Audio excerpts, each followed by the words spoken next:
Gracias, hermano Santa María. Gracias a Jairo por ser el que facilita que lleguemos a sus hogares. En esta mañana quiero, antes de comenzar, tener una palabra de oración para abrir la palabra de Dios. Gracias te damos, Señor, en esta hora por tu grande amor y tu misericordia para con nosotros. Gracias por la salvación y el perdón que nos ha dado en Jesús. Y gracias porque tenemos una esperanza gloriosa y bienaventurada de verte muy pronto venir en gloria para estar contigo por la eternidad. En el nombre de Jesús. Amén. Bien, en esta mañana quiero compartir la palabra de Dios con ustedes. Como decía el hermano Jairo anoche, los 4 jinetes o caballos, como le dicen, de Apocalipsis, no se han parado. Ellos siguen galopando. Lo único que al final solamente un caballo prevalecerá y va a ser el caballo blanco. Y ya al final no aparecerá aquí en la tierra, sino que aparecerá viniendo en las nubes de los cielos, pero con un jinete. El jinete es el Rey de Reyes y Señor de Señores, Cristo Jesús. Vamos a abrir nuestra Biblia en el capítulo 2 del libro de Mateo, el versículo 1. Mateo capítulo 2, verso 1. Abran su Biblia.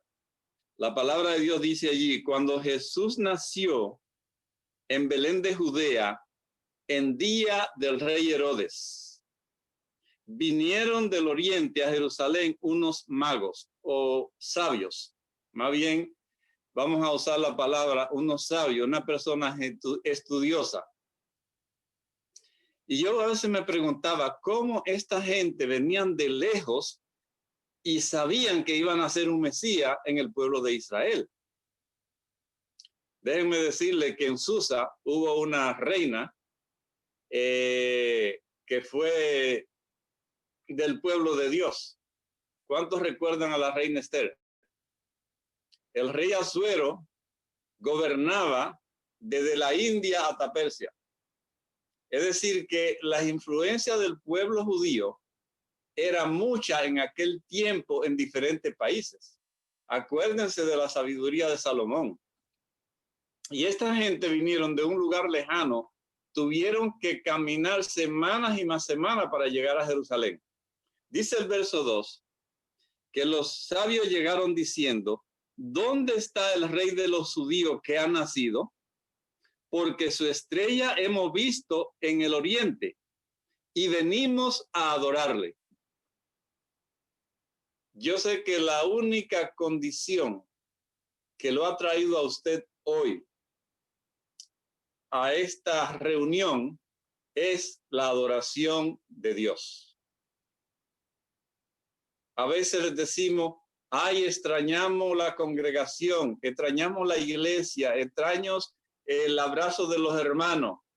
Pero realmente al templo, aunque debemos tener comunión uno con otro, al templo vamos a adorar a Dios.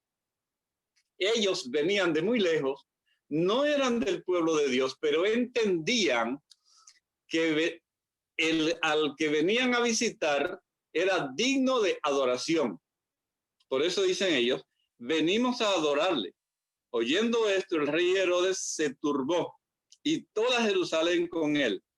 Y convocados todos los principales sacerdotes y los escribas del pueblo, le preguntó dónde había de nacer el Cristo.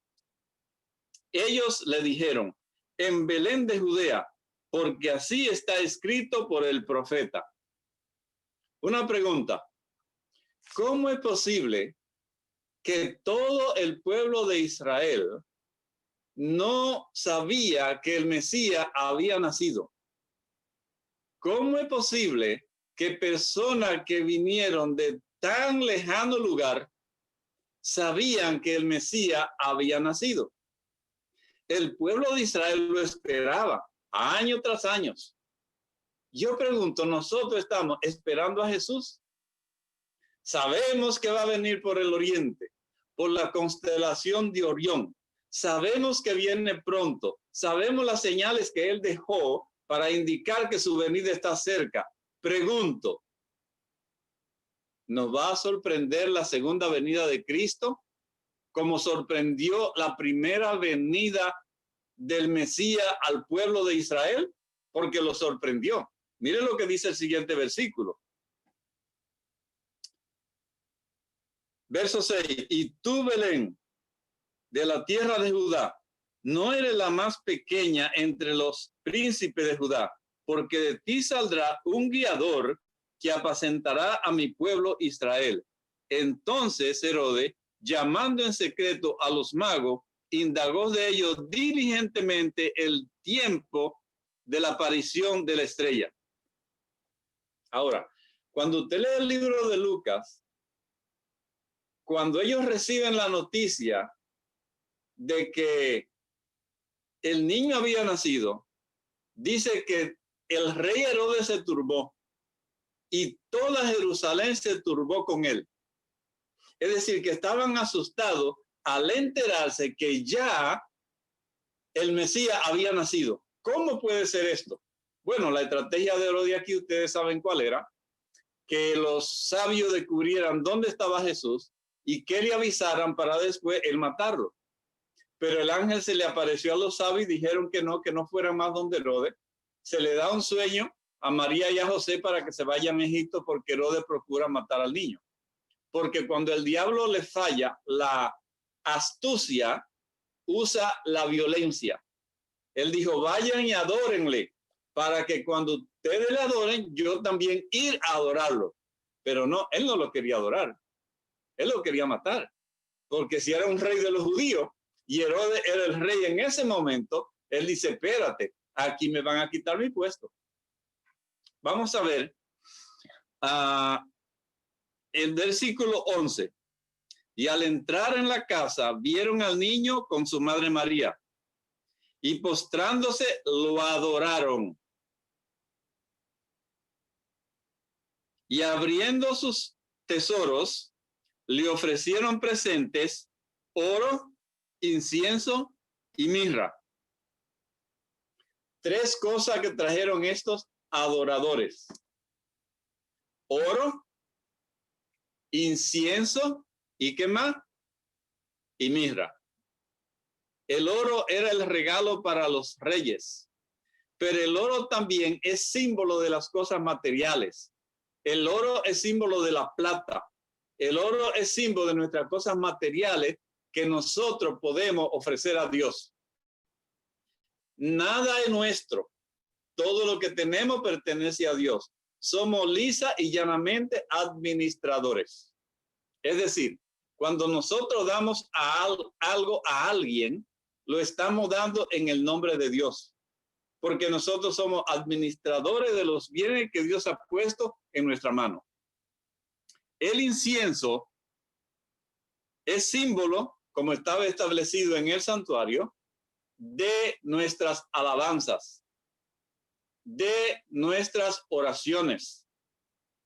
Acuérdense que cuando el ángel fue donde Cornelio, le dijo que su ofrenda habían sido reconocidas por Dios.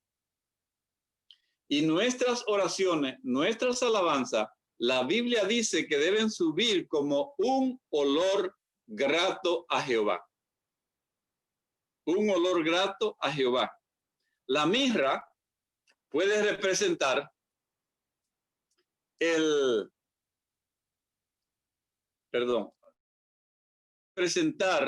un segundito. Okay. La mirra puede representar los sufrimientos. Nadie casi está dispuesto a padecer por Cristo.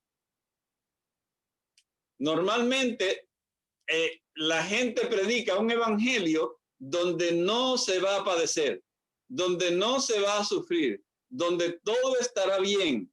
Ven al Señor, tú vas a ser próspero, vas a tener un Mercedes-Benz del año, tu familia estará maravillosamente bien. Pero Jesús no dijo eso.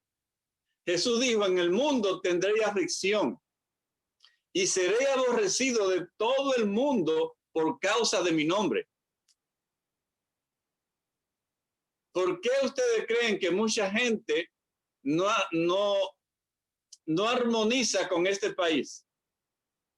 Porque de aquí sale el evangelio casi para todos los países del mundo. De aquí sale la palabra de Dios para casi todos los países del mundo. Y el enemigo no está muy contento con eso. En el Evangelio de Juan, capítulo 3, habla de la misión de Jesús aquí en la tierra. Juan capítulo 3 es un versículo muy conocido en el mundo entero. En el versículo 14 del capítulo 3, Jesús le dice a Nicodemo, y como Moisés levantó la serpiente en el desierto, así es necesario que el Hijo del Hombre sea levantado, para que todo aquel que en él crea no se pierda, mas tenga vida eterna. Porque Dios no envió a su Hijo para condenar al mundo, sino para que el mundo sea salvo por él. ¡Wow! El evangelio no es un evangelio de condenación. El evangelio es un evangelio de buenas noticias. Que Dios te perdona, que Dios te ama, que Dios está dispuesto a cambiar tu vida, a transformarte. Eso es buena noticia. Y la buena noticia es que te dan que si tú debes $100,000 de tu casa y el banco te llama y te dice que no debe nada, posiblemente saltaría de gozo y de alegría ese día y se lo comunicaría a toda tu familia. Dios está diciendo en este día, tu deuda fue pagada en la cruz del Calvario. Ya tú no le debes nada a Dios. Desde el principio, Dios quiso enseñar eso a su pueblo por medio de la expiación, que es la eliminación de la culpa o pecado a través de un tercero. El culpable queda absuelto de cualquier pena. La función de la expiación es dar cumplida satisfacción al quebrantamiento de la ley y reparar las relaciones interrumpidas entre Dios y el hombre. Los judíos celebraban cada año lo que nosotros conocemos como el Yom Kippur. Allí en Egipto, el Señor le llamó la Pascua. 430 años esclavo. Y hasta que no llegó el Cordero de Dios, no salieron libres. Hermano, ¿tú escuchaste eso bien? 430 años en esclavitud. Y hasta que no llegó el Cordero de Dios,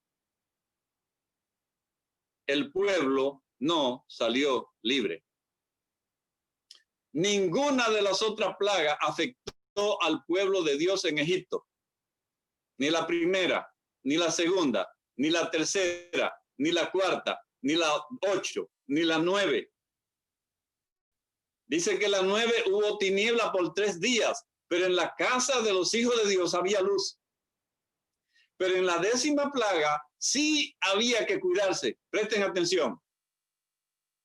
En la 10ª plaga, el pueblo de Dios sí tenía que cuidarse, porque iba a sacrificar un cordero menos de un año. Y tenía que poner la sangre en el dintel de la puerta, a los lados y arriba, no abajo. A los lados y arriba. Para cuando el ángel destructor pasara, no tocara a nadie en esa casa. Y si ellos no hacían eso, corrían la misma suerte de los egipcios de perder ¿a quién? A su primogénito. Por tanto, ellos fueron muy cuidadosos en poner la sangre en los dinteles de la puerta para preservar su vida. ¿Qué significa eso? Que la destrucción no viene sobre ti, porque tú estás cubierto con la sangre de Cristo. Eso le llaman el Passover, pasar por alto. Cuando vino el ángel destructor que veía la sangre, los dinteles, no se paraba ahí, seguía de largo. Pero dice la palabra de Dios que en todos los hogares egipcios había lloro porque había muerto el primogénito. Hasta el hijo del faraón. Y desde esa vez Dios se reservó todo lo primogénito para él. Hasta que se formó lo que se formó en el monte Sinaí. Y entonces Dios escogió la tribu de Leví para que le sirviera. Pero la victoria que se obtuvo en Egipto era el significado de la cruz del Calvario, que Jesús vino a darnos salvación, a darnos vida eterna y a sacarnos de la esclavitud del faraón para llevarnos a la Canaán celestial. Ahora vamos en medio del desierto. En el desierto hay serpiente venenosa. En el desierto hace calor. En el desierto casi no hay agua. En el desierto hay mucho problema.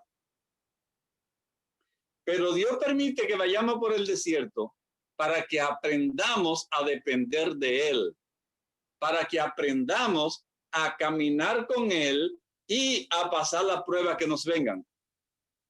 Yo pregunto, ¿quién guiaba al pueblo de Israel cuando salió de Egipto? El apóstol Pablo dice en 1 Corintios, capítulo 10, que la roca espiritual que lo guiaba era Cristo. Y de día tenían las nubes y de noche tenían una columna de fuego. Y llega un momento en que Dios le dice a Moisés, fíjense ustedes, ellos venían siguiendo la nube o la columna de fuego, pero ahora Dios le habla a Moisés, porque posiblemente si la nube se devuelve, ellos iban a pensar, esa nube se equivocó. Posiblemente el GPS de Dios falló o algo aquí anda mal. Porque ¿cómo es posible ahora que nosotros vamos hacia Canaán y ahora vemos que la nube va hacia atrás? Por eso Dios decide no dar orden con la nube, sino hablar. Y en el capítulo 14 de Éxodo dice, habló Jehová a Moisés diciendo, di a los hijos de Israel que den la vuelta. En otra palabra, dile a los hijos de Israel que se devuelvan. Una voz audible. Y ahora dice, y acampen delante de Pi-Hahiroth, entre Migdol y el mar hacia Baal-Zephón. Delante de él acamparás junto al mar. Dios lo devuelve para Egipto otra vez. Y le da una vuelta y lo lleva frente al mar, y ahora Moisés y el pueblo de Israel tienen montañas a la derecha, montañas a la izquierda, y al frente tienen el mar. Yo pregunto, ¿alguna vez te has sentido en un callejón sin salida como cristiano? ¿Y tú sientes que ya no hay escape? Yo sé que el hermano Santa María sabe de lo que estoy hablando, y posible mucho más de lo que me escuchan. ¿Alguna vez te has sentido en un callejón sin salida? Y tú dices, pero Señor, ¿por qué? Yo te he servido, yo te amo, ¿por qué me llegó esto? Y allí está el pueblo, un callejón sin salida, y el faraón viene detrás. Y no tienen para dónde huir. Y todo el mundo comienza a protestar. ¿No había sepulcro en Egipto? ¿Por qué no trajiste aquí?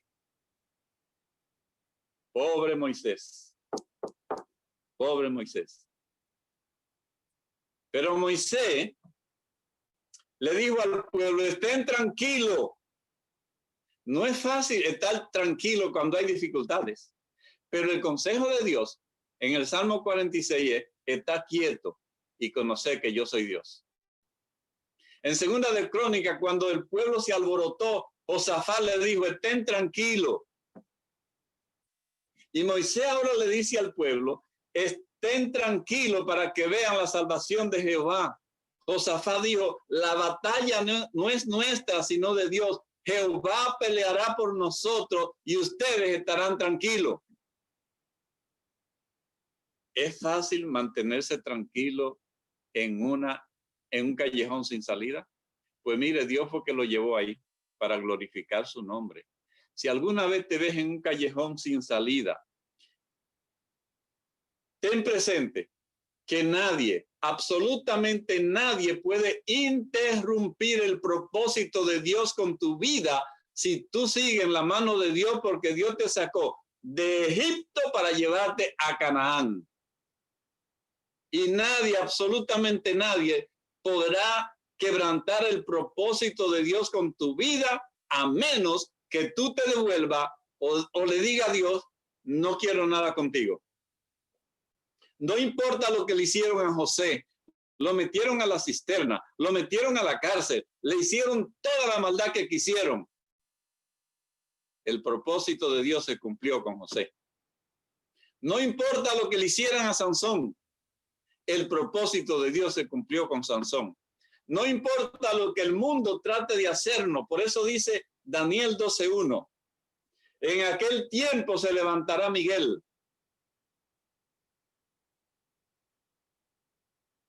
¿Por qué se va a levantar Miguel? Porque estaba sentado. Cuando los jueces van a comenzar el juicio, se sientan. Cuando el juez termina el juicio, se levanta. Y el juez se sentó allá en capítulo 7 de Daniel. En el capítulo 12 dice, en aquel tiempo se levantará Miguel. ¿Quién es Miguel? Cristo.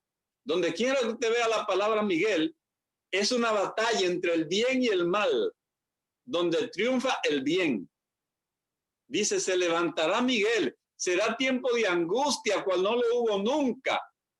Pero en aquel tiempo será libertado tu pueblo. En medio de la angustia, Dios libró a Israel de la mano del faraón. En medio de la angustia, Dios libró a Noé de la terrible tormenta que amenazaba destruirlo. En medio de la angustia, Dios libró a Lot y a su familia. En medio de la angustia de los últimos días, cuando Jesús termine su ministerio sumo sacerdotal, saldrá del lugar santísimo, se pondrá su ropa de rey de reyes y señor de señores, comienzan las plagas, porque ahí es el gran tiempo de angustia. Dice, en ese tiempo, escúchame bien, esa plaga no te van a tocar. No tiene que tener miedo. Lo que está pasando ahora son epidemias. Esas nos pueden tocar. Estamos exentos a caer enfermos por una epidemia, pero no por una plaga. Porque en Egipto no tocaron a los hijos de Dios. Y las últimas 7 postreras plagas no tocarán a los hijos de Dios. Todo lo contrario. Estaremos protegidos. Estaremos a salvo. Esperando el momento cuando podamos decir, aquí está nuestro Dios, le hemos esperado y Él nos ha salvado. Voy a leer un párrafo del libro Deseado de todas las gentes. En la página número 13 dice, la tierra quedó oscura porque se comprendió mal a Dios. Como decía el hermano Jaime, el mundo no quiere a Dios. La gente quiere artistas famosos, la gente quiere seguir a los artistas que tienen millones y millones de seguidores en Instagram, en Facebook, en todas las plataformas. Pero el mundo no quiere a Dios. Dios no es popular. Déjeme decirle, no es popular. Dice aquí que el mundo malinterpretó a Dios a fin de que pudiesen iluminarse las lóbregas sombras, a fin de que el mundo pudiera ser traído de nuevo a Dios. Había que quebrantar el engañoso poder de Satanás. Eso sí se podía hacer, no se podía hacer por la fuerza. El ejercicio de la fuerza es contrario a los principios del gobierno de Dios. Él desea tan solo el servicio de amor. Y el amor no puede ser exigido, no puede ser obtenido ni por la fuerza ni por la autoridad. El amor se despierta únicamente por el amor. En todo el universo había un solo ser que podía realizar esa obra. Únicamente aquel que conocía la anchura, la profundidad del amor de Dios podía darlo a conocer. Sobre la oscura noche del mundo debía nacer el sol de justicia, trayendo salvación eterna en sus alas. O sea, el único que podía dar a conocer a Dios era Jesús. Eso es maravilloso. Amistarse con Jesús es maravilloso. Vamos al libro de Juan, capítulo 1. Juan, el libro de Juan, capítulo 1.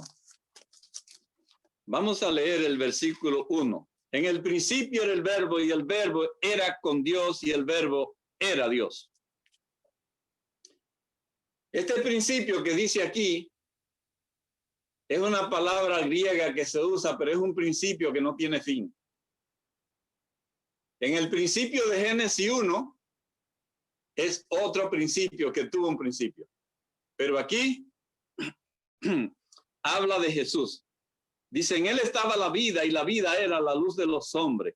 La luz en la tiniebla resplandece y las tinieblas no prevalecerán contra ella. Verso 10. En el mundo estaba y el mundo por él fue hecho, pero el mundo no le conoció. Verso número 12. Mas a todos los que le recibieron, a los que creen en su nombre, Dios les dio autoridad de ser llamados hijos de Dios. Los que no son engendrados de sangre, ni de voluntad de carne, ni de voluntad de varón, sino de Dios. Verso 18. A Dios nadie le ha visto.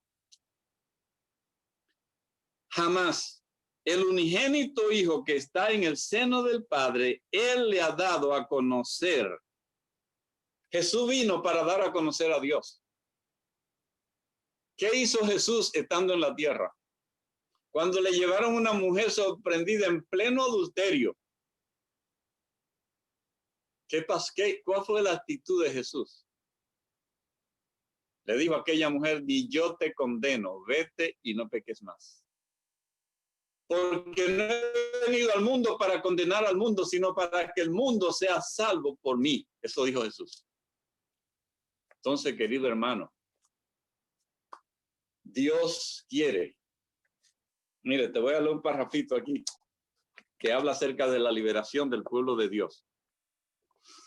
Lo que marcó la liberación del pueblo de Israel de la esclavitud de egipcia fue la muerte del Cordero. Tan pronto como murió el Cordero, los israelitas comenzaron la marcha hacia la tierra prometida. No eran más esclavos. Y aunque no estaban todavía en Canaán, estaban libres, redimidos. De igual manera, cuando el Cordero de Dios murió en la cruz, cuando exclamó triunfante en medio de la agonía y el dolor, consumado es, la humanidad quedó para siempre redimida. El sustituto inocente había muerto en lugar del hombre culpable. Igual sucede en lo personal. Cuando alguien acepta a Cristo como su sustituto, como su salvador, y pone su fe en la sangre derramada, en ese momento encuentra redención. En ese momento la esclavitud pasa a la historia y pertenece ahora a los redimidos de Jehová. Jesús mismo lo dijo. De cierto o cierto os digo, el que oye mi palabra y cree al que me envió tiene vida eterna y no vendrá a condenación, mas ha pasado de muerte a vida. Wow. ¿Qué es la Navidad para ti? La Navidad es que Cristo nazca en nuestros corazones. La Navidad es arrepentimiento. La Navidad es conversión. La Navidad es nueva de gran gozo, porque ha nacido hoy en Belén un Salvador, que es Cristo el Señor. La gente quiere la Navidad para beber, para fiestar, para hacer pachanga. Aunque sabemos que Jesús no nació en diciembre, porque aproximadamente en diciembre estaba embarazada María. Y Elizabeth tenía 6 meses. Y cuando María la va a visitar, María se quedó allí 3 meses para esperar que naciera Juan el Bautista. Porque cuando Jesús llegó, Juan el Bautista dio salto en el vientre de Elizabeth, porque estaba lleno de gozo, porque estaba el Salvador del mundo frente a él. Imagínense un niño que no ha nacido, siente gozo por ver al Mesías. ¿Cuánto más nosotros debemos estar gozosos porque nos hemos encontrado con Jesús? Dios permita que en esta mañana Jesús nazca en nuestro corazón y que nosotros entendamos que hemos sido libertados por la sangre del Cordero. Hermano Jairo, no sé cuántos minutos faltan. Yo creo que ya son las 12, no sé hasta qué hora es el servicio, pero creo que ya...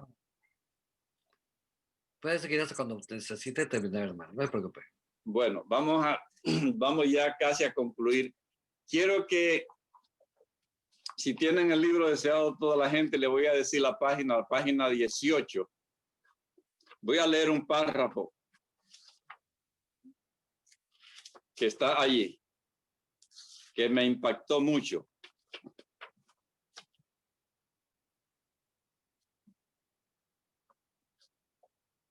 Dice aquí, por su humanidad, Cristo tocaba a la humanidad.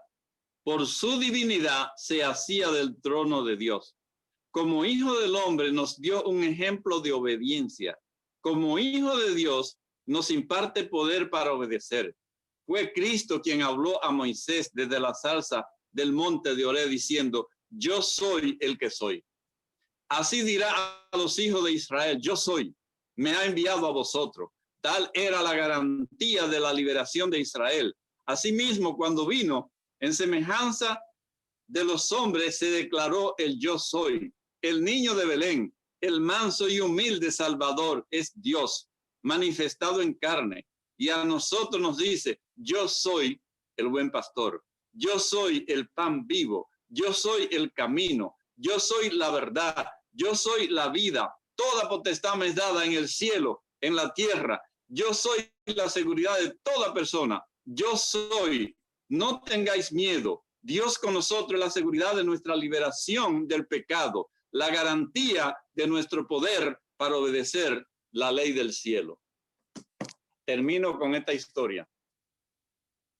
Había un piloto en la guerra de Vietnam llamado Charles Plumb. Él había desempeñado 78 misiones con éxito. Pero un día derribaron su avión y duró 6 años preso en la cárcel en Vietnam. Cuando vino a Estados Unidos, él daba conferencias en diferentes lugares. Pero un día, estando en un restaurante, alguien se le acerca y lo saluda. Oh, ¿cómo estás? Tú eres Charles Plumb. Dice, ¿de dónde me conoce? Dice, ¿tú no te acuerdas de mí? Dice, bueno, la verdad es sí, no recuerdo. ¿Tú recuerdas a un muchacho joven que toda la mañana te empacaba el paracaídas? No me digas. Entonces lo reconoció y vio que aquel muchachito que quizá él trataba con no mucho cariño, que lo veía como un empleado ahí, él era un piloto joven con un futuro por delante, lo veía ahí un trabajador más del área. Pero ese muchacho, un soldado raso, empacaba todos los días el paracaídas de Charles Plumb. Y él tuvo que llorar al reconocer que la vida de él dependía todos los días de ese jovencito que él no tomaba en cuenta, pero era el que empacaba su paracaídas. Porque eso fue lo que le salvó la vida el día que él tuvo que saltar en su paracaídas porque le derribaron el avión. ¿Quién empaca tu paracaídas? Yo sé que hay mucha gente a diario que hace bien, como el hermano Santa María contaba de esos ancianitos que llegaron a casa de esa señora, le atendieron los niños, le buscaron trabajo. Yo sé que diariamente hay gente que empaca el paracaídas. puedo darle este mensaje en esta mañana porque Jairo está ahí, es decir, él es parte de empacar el paracaídas para que yo pueda llevarle el mensaje. Pero hermano, por pequeña que sea la cosa que hagamos para Dios, es importante. Y cada día Jesús empaca nuestro paracaídas para que nosotros podamos caminar con Dios. Él dijo, nunca te dejaré, nunca te desampararé. Sobre ti fijaré mis ojos. Son promesas de Dios para nosotros. Y no importa la circunstancia que esté pasando, no importa la que vayas a pasar, tenemos que entender. Pablo hace una pregunta. Esto pues diremos. ¿O qué diremos a esto? Es la pregunta que hace Pablo. ¿Qué diremos a esto? Y Pablo da la respuesta.